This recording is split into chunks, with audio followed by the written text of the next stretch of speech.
পর্যন্ত আমরা মাপ নেব। যখন কোনো কাস্টমার আসবে তোমাদের প্যান্ট বানাতে, সবথেকে প্রথমে বলতে হবে যদি কোনো হিল পরে থাকে সেই হিলটাকে খুলে আসতে, যে তুমি হিলটাকে খুলে আসো, হিল পরে কোনো মাপ নেওয়া যাবে না।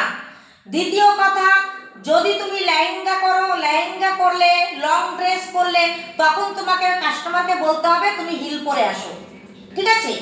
এইবার দেখো, কাস্টমারের হাতে তোমাকে ফিতাটা ধরিয়ে দিতে হবে। এইভাবে প্যান্ট তুমি কোথায় পরো তুমি সেইখানটায় ধরো, কাস্টমারকে সেখানটায় ধরতে বলতে হবে। আর মাপটা সবসময় প্যান্টের এই সাইড থেকে নিতে হবে, এই সাইড থেকে একদম পায়ের গোড়ালি পর্যন্ত আমরা মাপ নেব। তাহলে এখানে আছে আমার 36 ইঞ্চি।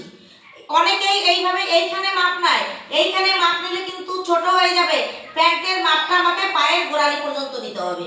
তাহলে কি বললাম, যখন কোনো কাস্টমার আসবে প্যান্টের মাপের জন্য তাকে ফিতাটা ধরিয়ে দিতে হবে। কারণ কেউ প্যান্ট পরে দেখো নাভির উপরে, কেউ পরে নিচে, কোনো কাস্টমার আমরা অ্যাকুরেট জায়গায় পরি না। অতএব যে কাস্টমার যেখানে প্যান্ট পরে সেইখানে তাকে ফিতাটা ধরিয়ে দিতে হবে। চলে গেল লম্বার মাপ।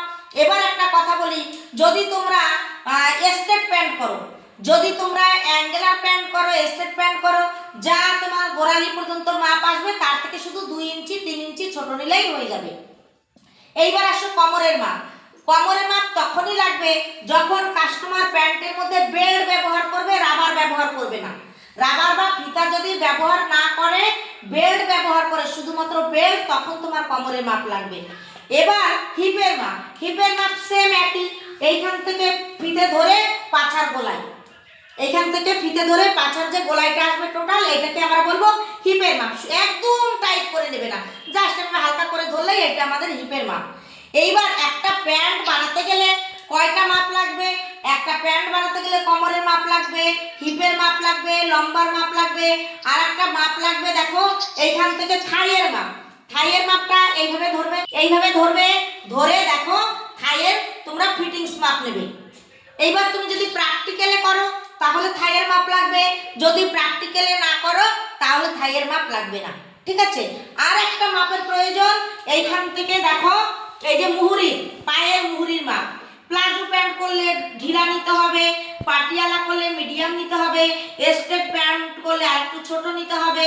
তাহলে এইখান থেকে মুহুরির মাপ। তাহলে একটা প্যান্ট তৈরি করতে গেলে কয়টা মাপের প্রয়োজন? কোমর, হিপ, লম্বা, মুহুরি, থাই, ব্যাস এই কটাতেই প্যান্ট করব।